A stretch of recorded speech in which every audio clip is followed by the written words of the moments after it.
If we start one-dimensional problem, I will start one-dimensional problem. We'll say it bar element. In this one-dimensional problem, we have only single axis x, and this bar here, we have bar. It has two boundaries actually, so these are the two boundaries. The boundaries here are points, okay? These are the two boundaries. At x, for example, equal to 0, and here is at x equal to L, okay? At any point of the bar here, any point x, we have only the displacement in this direction. This is called the displacement. U of x is a displacement.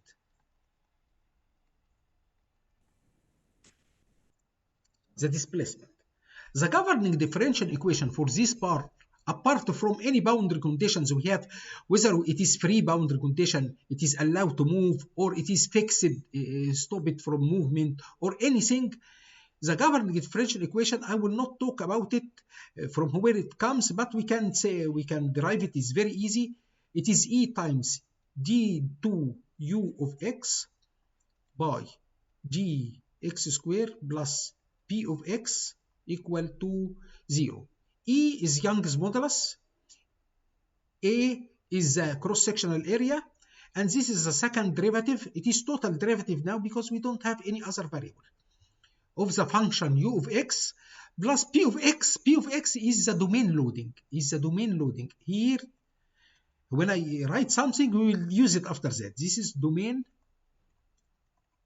loading. Always keep in your mind, boundary elements always concerned with transformation of domain integral to the boundary. About 90% of our talk is to transfer domain integral to boundary.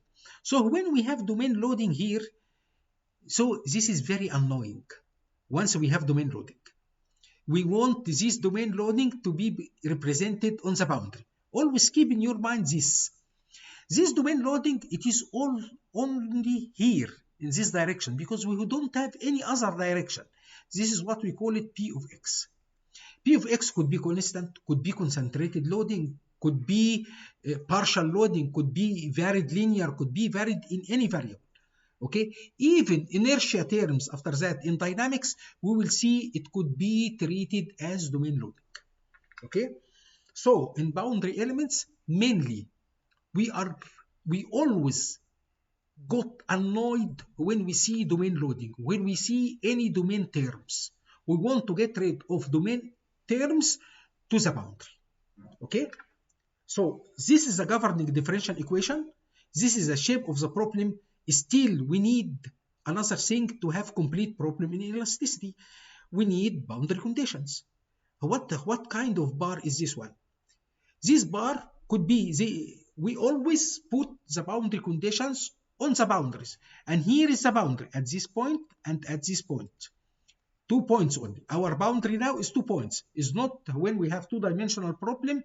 Our boundary could be a closed contour. Okay, in three-dimensional structure, it will be a surface. Okay, on where we go for higher. Okay, at the moment, I want to solve this problem. So I want the solution. Let us write. I want the solution. To what? To this problem. But this problem, I should designate this problem by a certain boundary condition. I have to define boundary conditions. I use this abbreviation for the boundary conditions. So I have to define my boundary conditions. Okay, this will define my problem. The boundary conditions, the governing differential equation, and the shape of the problem. The shape of the problem is bar now. Okay, the solution means I want to compute u of x at any point x.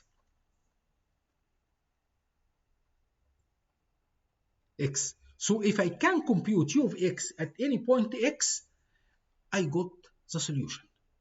This is straightforward. This is the definition of the solution. Okay?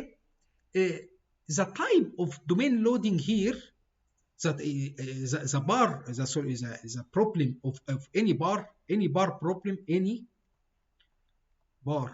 problem could be under something on the boundary,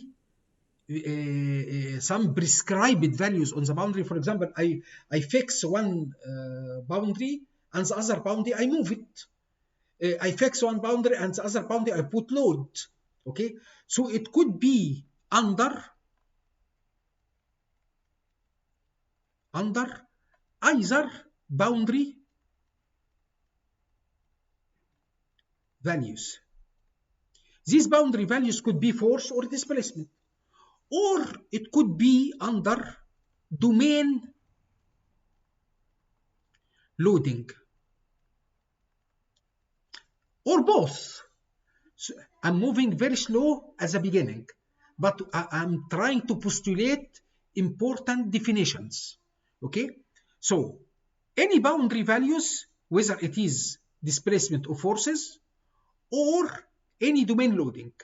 Domain loading, that means we have P of X, value for P of X, this P of X here.